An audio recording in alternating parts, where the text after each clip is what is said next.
A pleasure to meet y'all at last, and welcome back to the channel once again. And so, let me just go right off the bat by saying it's October 3rd, 2021, and well over a few weeks ago I've talked a little bit about the 15 best blasters that I currently own in my Nerf collection. But let me just tell you, all this time I've been spending going ahead and having some blasters replaced by newer additions to the collection have not necessarily been quite as prominent as I would have figured. But of course, that's not to say that every pick I have should be good in any possible way. So with that being said, let me go on ahead and talk quite a lot, actually, about the top 15 least best that I currently have in the collection.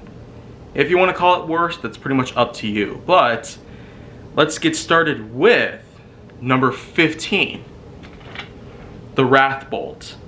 This would probably be an obvious choice for some people who might not necessarily have any sort of likability for blasters of this type, because while the blasters from the Zombie Strike lineup are sure pretty monumental by any means, this blaster from 2018 utilizes something different, and that of course would be Z-Bolts. That's just what I've been referring to them as. But of course, some people might call them arrows, some people might call them anything else. But anyways, the big characteristic about this is, well, it tends to work much like that of an actual crossbow, in a way. And this is certainly a descendant of a predecessor that came the year before, known as the Dreadbolt.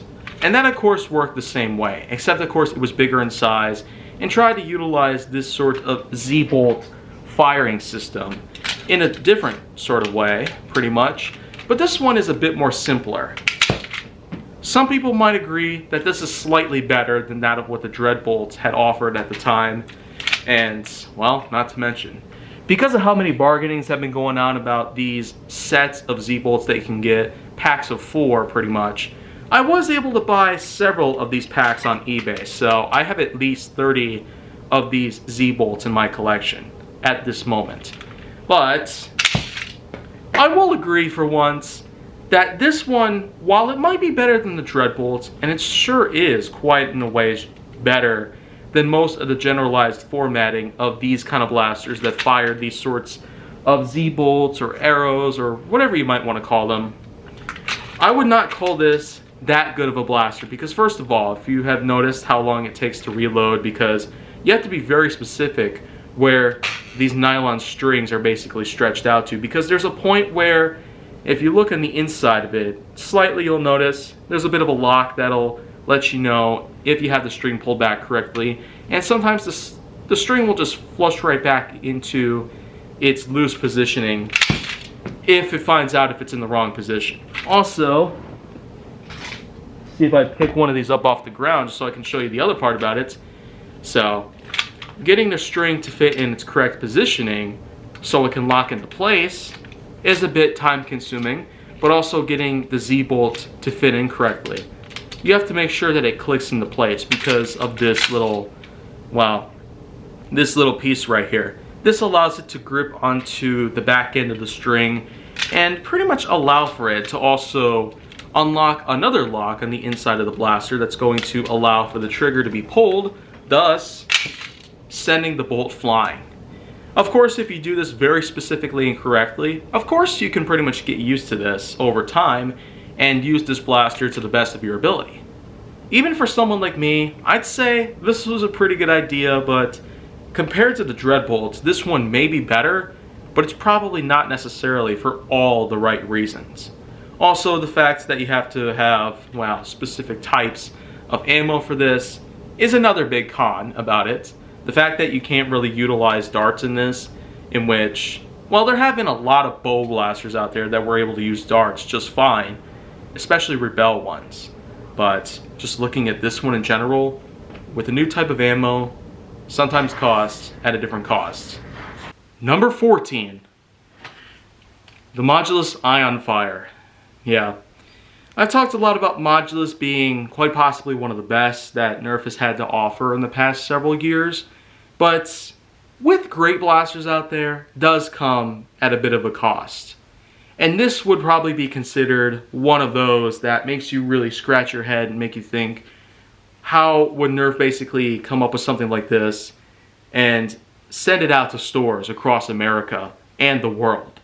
Well, the truth is, this blaster certainly is not alone when it comes to the usage of an upside breech, which can only fit one dart inside the chamber, then basically slide forward to lock in and then just fire. But the truth is that while this may be a modulus blaster that comes with two tactical rails, one on the bottom, one on the top, it does come with its own dart storage attachment for the top, and it even comes with a small muzzle attachment.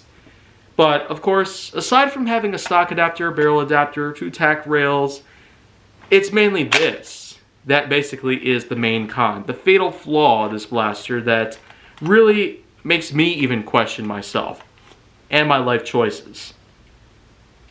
Because it can only fit one dart in. The Elite Sharpfire was another big example that was vague yet relevant to what I'm talking about now. Because just like that, you're all out of ammo right away.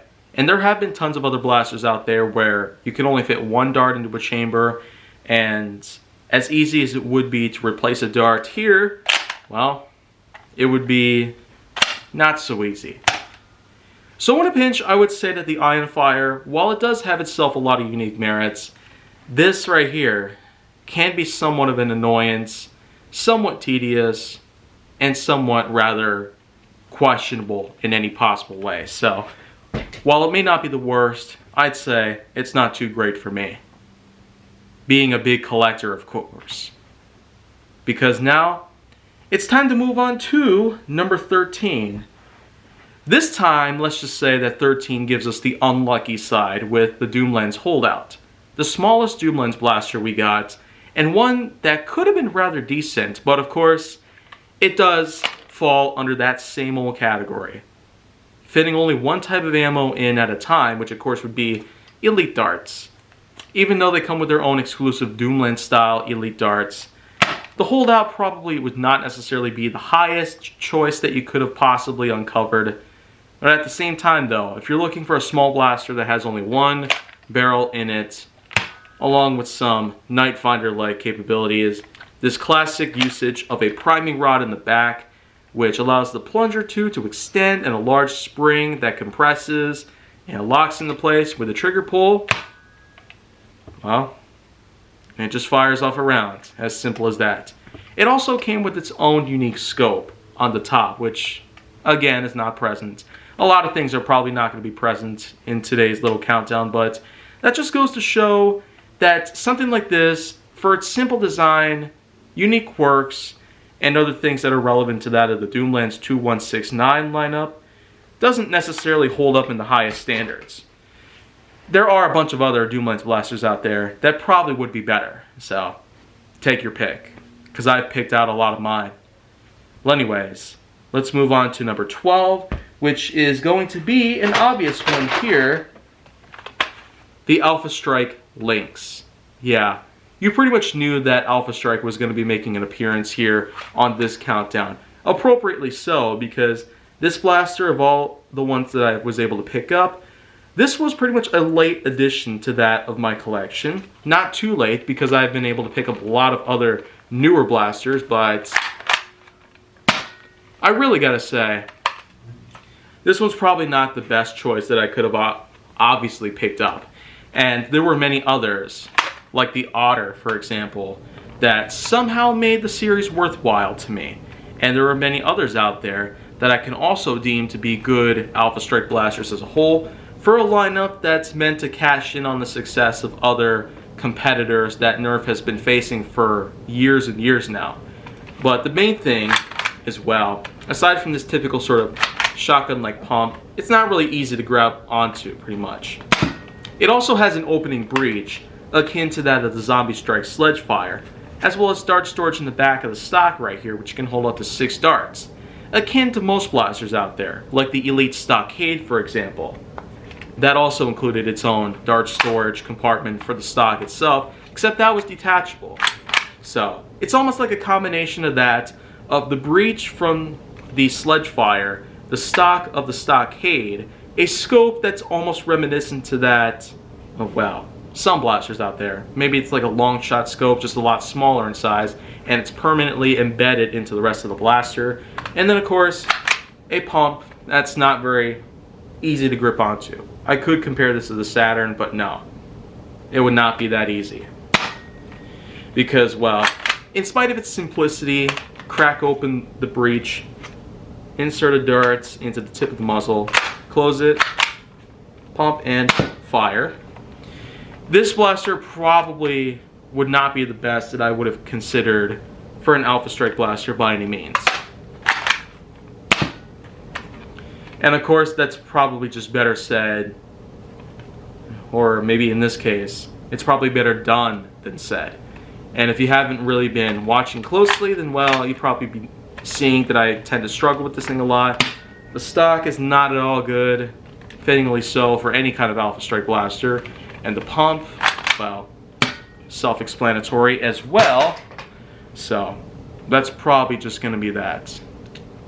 Well, anyways, time to move on to another blaster out there.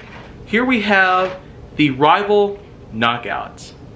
But this is one of many examples where I've had to rename these blasters off of a few different things that I have to discuss over and over again.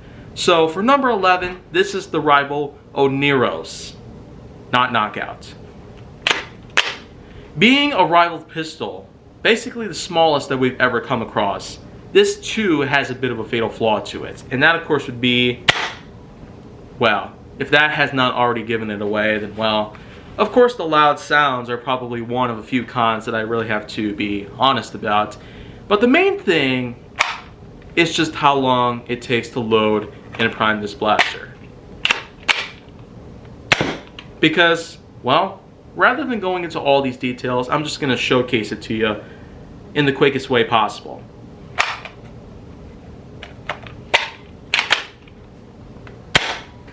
So, I make it look easy, but in all honesties, it's probably not the best that I could have possibly picked. There's tons of blasters out there where I can understand that the rate of fire plus other limitations may not make these blasters the best selections ever, but yet it just goes to show that there are better selections out there.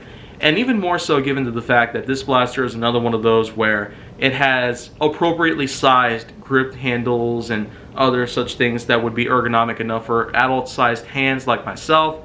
It does go to show that sometimes even the worst blasters try to have some decency put into them, but I don't really know how else to put it together, because this one does not hold it anywhere close to many of the standards that I would have possibly seen in most other blasters. But yet, I still think that this one probably is not considered the worst. So, that's just probably what that's all about. Because time to go to number 10 in this countdown, which is the Modul Regulator. And yeah, I know what you're thinking. How could I put this down lower on the scale compared to many other blasters? Well, this is another Modulus blaster, obviously, but the main thing is that regardless of what lineup it comes from, regardless of the many merits that they're best known for, not all lineups are meant to succeed in the best ways possible. And I've talked a bit about the Ionfire having a few flaws to it, especially when it comes to loading. This one tends to solve that problem, but there are a couple of other things that I'm going to have to address right now. The main thing about this is the fact that my regulator in particular is pretty darn prone to some issues out here. I've had battery acid leakage take place on this thing, and well, as you can see, it's not going to work.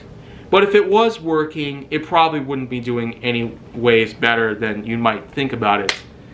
Also, when it comes to the jam door, you can basically see that there's a type of tread that they use as a way to propel the darts into the flywheels, which, and there are some blasters out there, more recent history, that we've gotten that happen to utilize tread-like patterns, little pieces of rubber that can spin around and send certain darts or other pieces of Nerf ammo flying. But the best way that I could have seen that coming out was through the rival system, where their blasters had these sort of treads put into them, but at the bottom of hoppers. And rival blasters like the Prometheus, Nemesis, and Perseus have large capacity hoppers, which utilize a large tread at the bottom, so this way they can be used to the best of their advantage and allow for these rounds to easily get up to the flywheels and eventually burst right out at very high rates of fire. But the Regulator, by most means, doesn't really have as good of rate of fire. Although it does, well, the main thing about this one that you might want to consider is the fact that it utilizes a switch which can operate either single fire, burst fire, which, believe it or not, is a whole new thing for Nerf, to have its own method of attempting to utilize burst fire on a Nerf blaster. Seemed like a great idea on paper, but why would you want to have your own burst fire mode when the reality is that most fully auto blasters, you can make it burst fire pretty much on your own by having some good timing done with your trigger finger. And then of course it can utilize full auto just as you pretty much expect. So for the most part, I would not consider this as good of a blaster as many others. It might as well just be the least best that we've ever encountered around here in the Modulus lineup. And even though it's got a nice color scheme to it, it's got some nice aesthetics to it, it's got some great modular connectivity, including a bunch of tack rails on top, including one that's on the jam door. Yeah, but you never expected that was coming, right? Not to mention stock and barrel attachment, as well as a little warning light right around here to let you know that a jam might be taking place, as well as the usage of whatever clips you can possibly put together. So that's pretty much the end of that. So number 9, the Mega Accustrike Talon, which I call the Tarot because we technically have a Talon already, an Accustrike blaster called the Talon Strike. So yeah, contextually, it's not going to make any sense. So anyways, this is yet another big example of a blaster that has only one barrel onto it, but yet at the same time, I'm not necessarily seeing any good reason why. Because sure, you can get a lot of good mileage out of it, a lower price tag, and some other unique benefits to it by lessening the size of a blaster, including the sacrifice of having multiple muzzles, or pretty much the addition of some other things that would make other blasters much better in most ways. But this blaster in general, I can't ultimately be sure if it's supposed to be good or if it's supposed to be terrible. And yeah, look.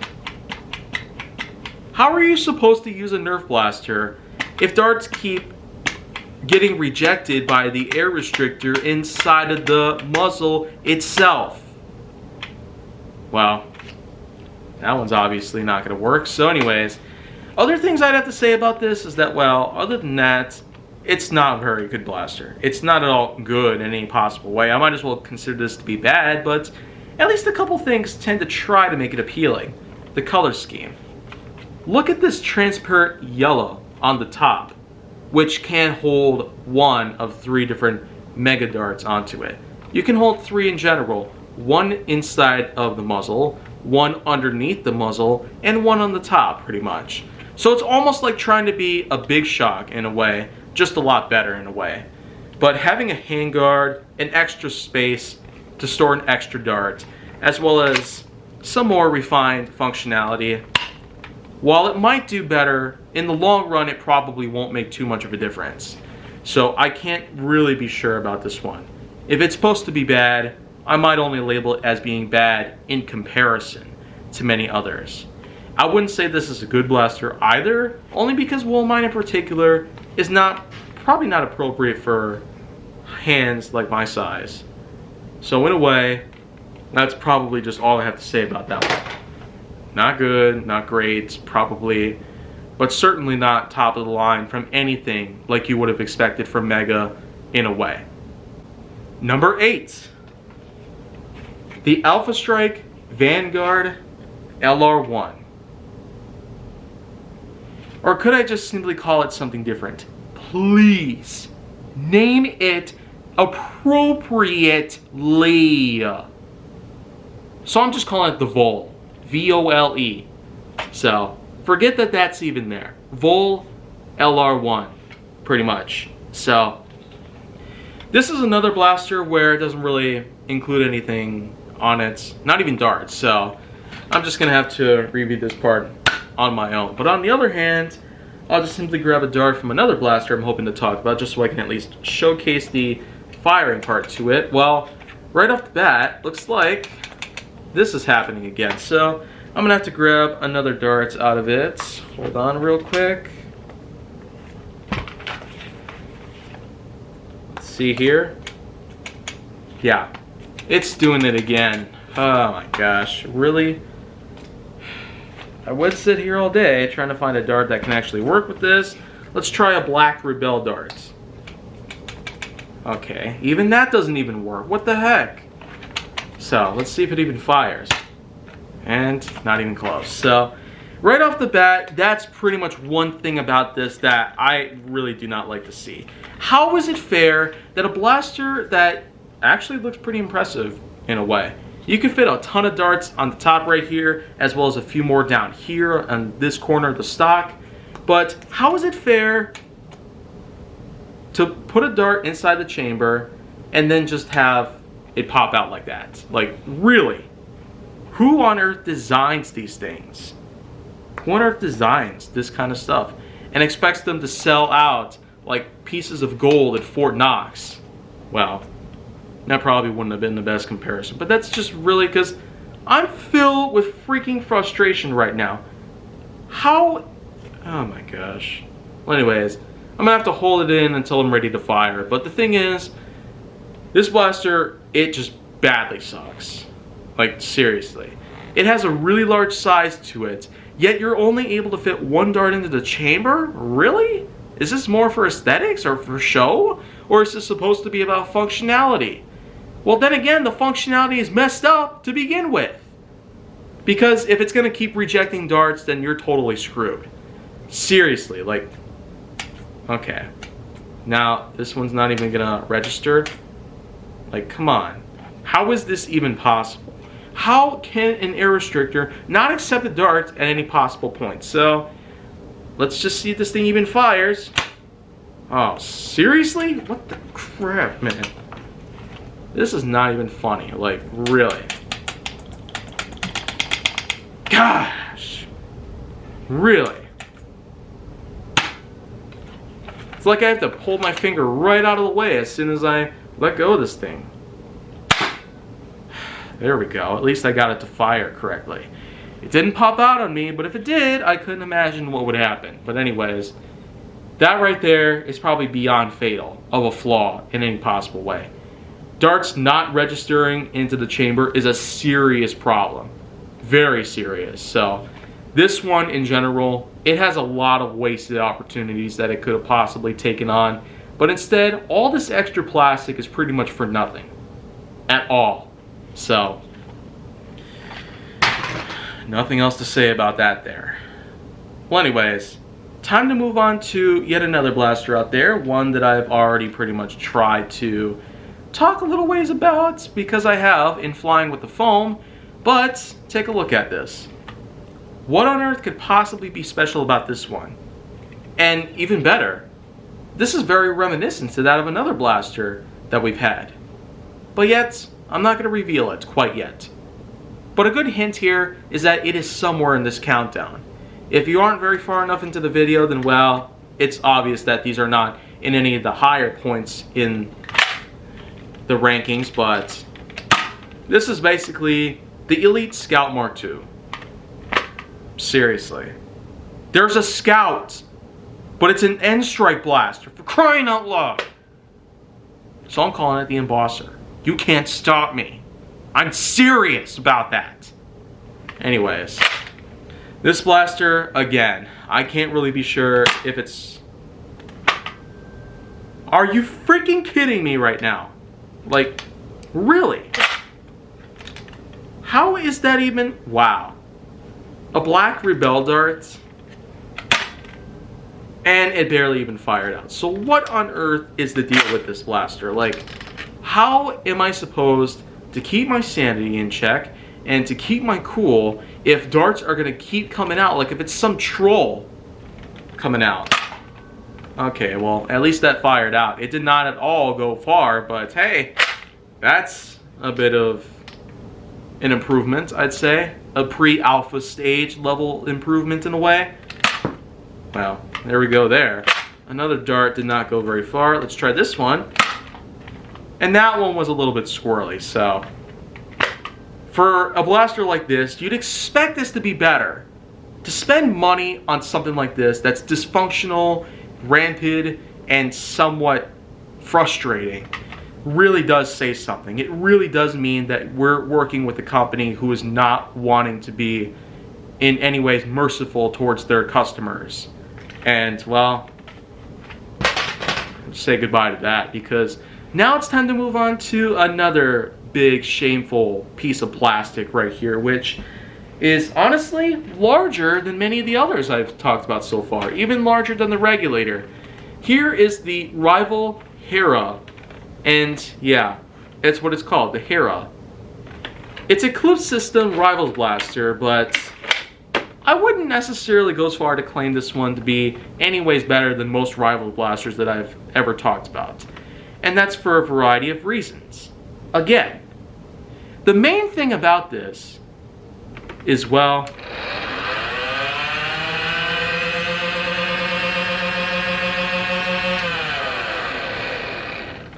have you not figured it out yet? Well, I'm gonna tell you. That is way too long to rev up a motorized engine and flywheel system. That is way too long. I've talked about some of these kinds of problems before, but man, of all motorized flywheel blasters, this one takes way too long to get up to its optimum speed. And I don't know if that's something going on with the batteries right here. They're up in this part of the blaster, for the record. They come in a little tray. This fits a few C batteries in it at the same time. If you pull this large black piece off, then that's basically how you're able to get access to the battery compartment. And if you're wanting to open the jam door, then well, you'd think it would be easy. Just click the door backwards. No. You gotta tug back on this orange piece and try to pry it open, pretty much. Usually it does not want to come open that easily. So, well, good luck with that, in a way. As for the clip system, well, it does work similar in ways to the Apollo, pretty much. Just being a little more refined. I don't know if that's how you can count it. And also, you can't expect a Rivals blaster to go on sale without a safety switch due to it violating certain toy safety regulations, especially if you live in Australia. I don't know, if you live in Australia, if you're watching this, then well, maybe tell me your point of view on how you might think about this lineup as a whole. Otherwise, let's just go fire a few of these rounds off.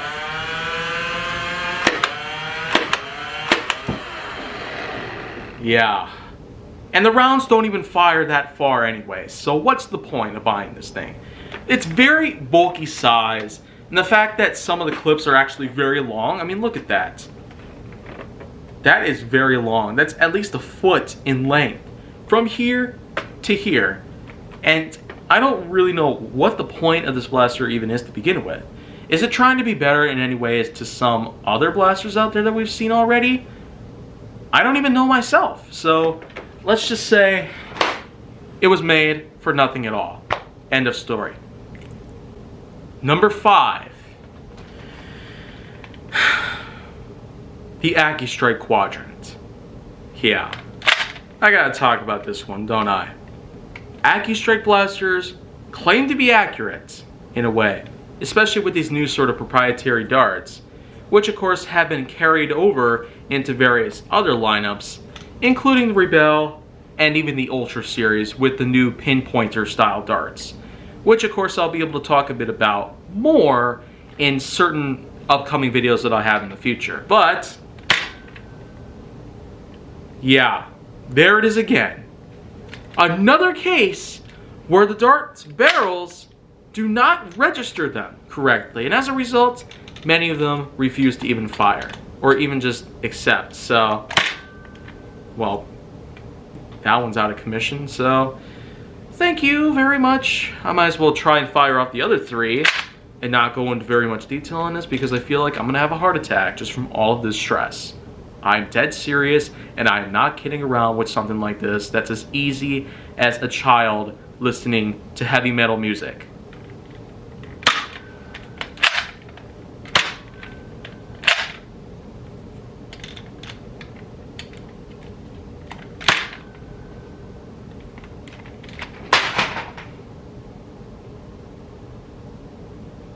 Just no more of that.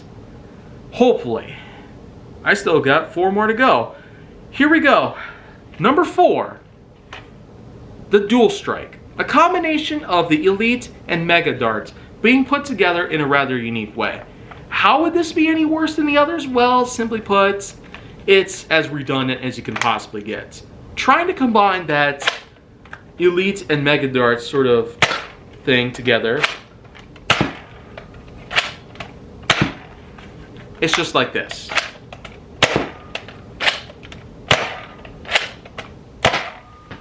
And well, not a whole lot left. So I'm just gonna leave it as it is. Number 3, the Alternator.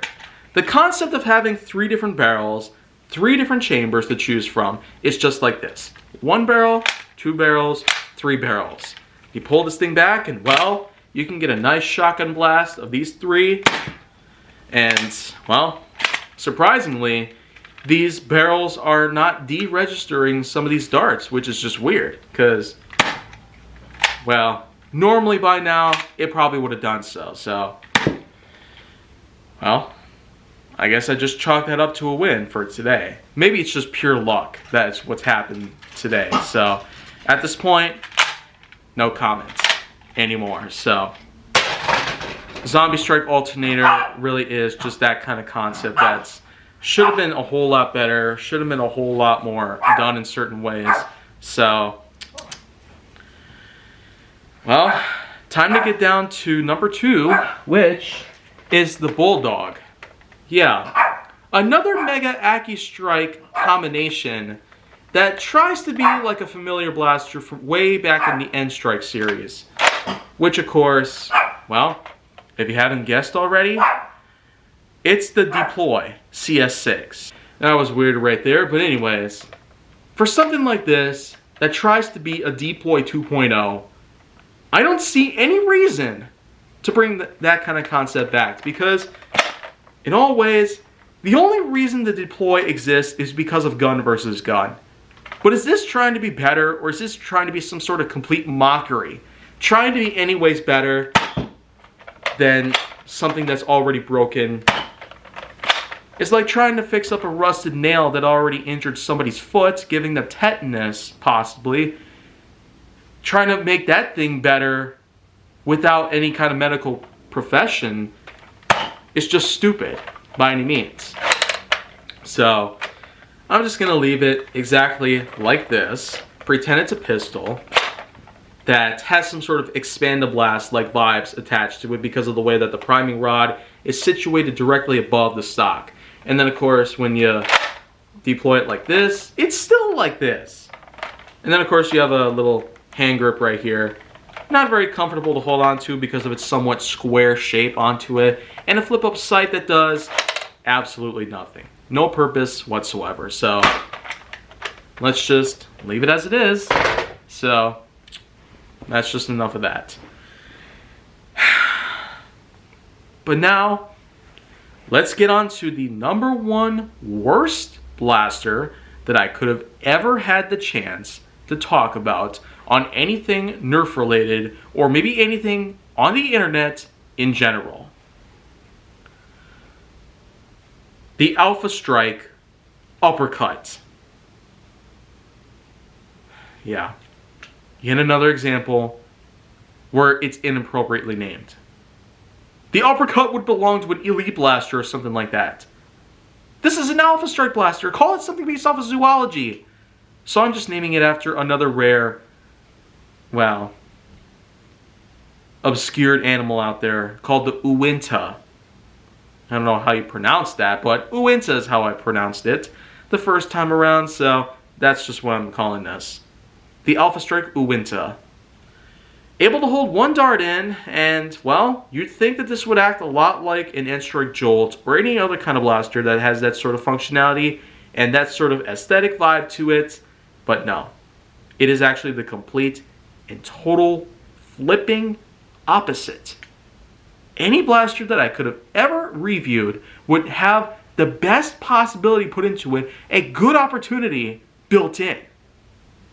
Just pull the priming rod down, pull the trigger, and let the dart fly. But this one does not have any of those things. No! Instead, it has what's called HAMP, which works like really? What is the point in that? What is the point of any of this? And to think that this blaster only costs $3? That money could have gone to anything better. I would have literally bought anything better with that money. 300 pennies. It could have gone to anything a whole lot better, but yet I had to spend it on this one blaster alone just so I'd have the chance to possibly talk about it in the future. But then again, of course, a lot of my stuff is pre-recorded for the future.